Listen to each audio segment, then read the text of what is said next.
Hello guys, welcome back. In this video I'm going to show you how you can easily unzip zip files on your iPhone.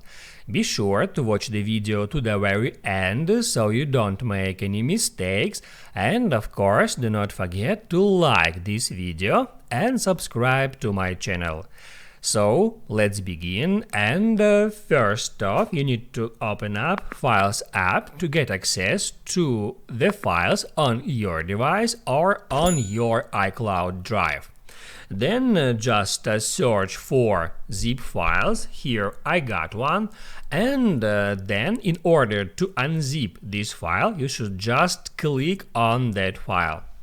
I click at that zip archive, and then I have to wait for a little while until it's done. Now I can open up that folder and use it however I want. Now you can write down in the comments below if you have any questions about that tutorial, and also I recommend you to check out my iPhone tutorials playlist, which you can easily find in the description. Hit the like button if you liked that video, and see you in the next one.